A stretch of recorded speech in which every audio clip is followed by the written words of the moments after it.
Media, we are joined by Coach Rhulani. Coach, firstly, congratulations on the victory.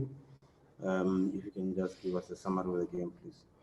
Yeah, thanks, Shubs, and good afternoon to everybody, to all the members of the media.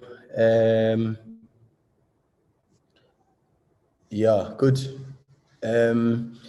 Well, first it was very, very difficult. We analyzed the opposition in relation to how they could hurt us. There are threats on counter-attack after a long ball, particularly because they have mainly away from home, they have a reinforced defensive block, and they can hurt you on the counter-attack. So our rest defense and our counter-pressing needed to be on point. Unfortunately, in the first half, they created a couple of moments on the transition, which we were not happy with, but we did a little bit better in the second half. They made a couple of changes at halftime, and they brought on two strikers. And when they had the two strikers, they went into a 4-4-2 that had a mid to high press. In certain moments, they went very aggressive, particularly from goal kicks. But then once we stabilized and found solutions from the high press and the build-up, we were able then to settle a little bit, and then we forced the block a little bit lower.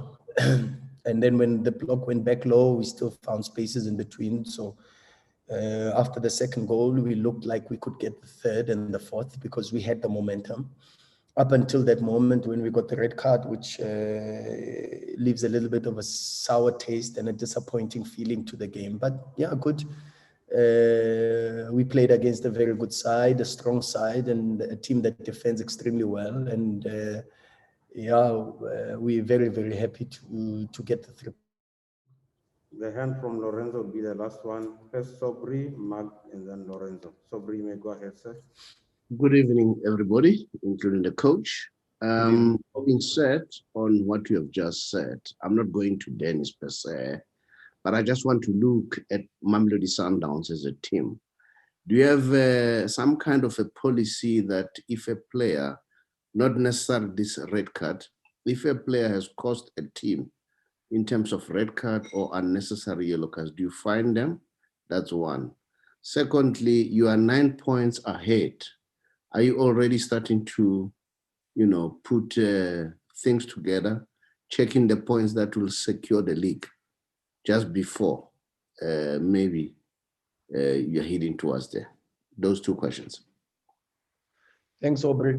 The first one is the club has clear policies. There's a handbook that the club has, and which outlines what is tolerable behavior and what isn't, both on and off the field. So we shouldn't try to make this a big situation. I mean, we try to make this a hill when it's just a smaller nyana molehill, and we shouldn't over-exaggerate situations. These things happen. It's not the first time we've seen a red card after trying to save the team, and so these things happen.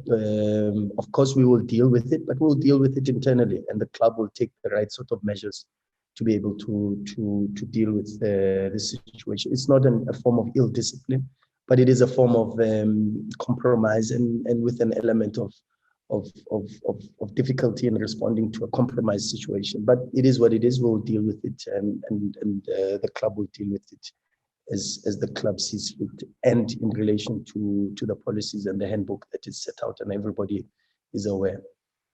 Second question. What the points? No. They always say the wisest man is the one that learns from the mistakes of others. It's a very long season, very difficult season. Twice now already, last season and the season before, when we finished the season in the bubble.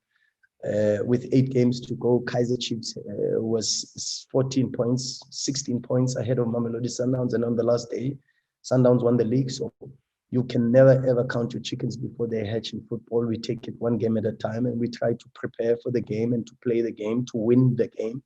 And even if we get to 60 points and we feel that the league is wrapped up, we have a responsibility still to this club.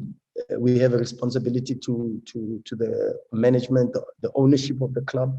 We have a responsibility to the supporters of the club to make sure that we play every single game to win every single match. And that then says your process is governed by principles, values, and the profile of the club, and not by points. We don't look at points, how much we need. We focus on trying to make sure that we build a very strong team on the pitch.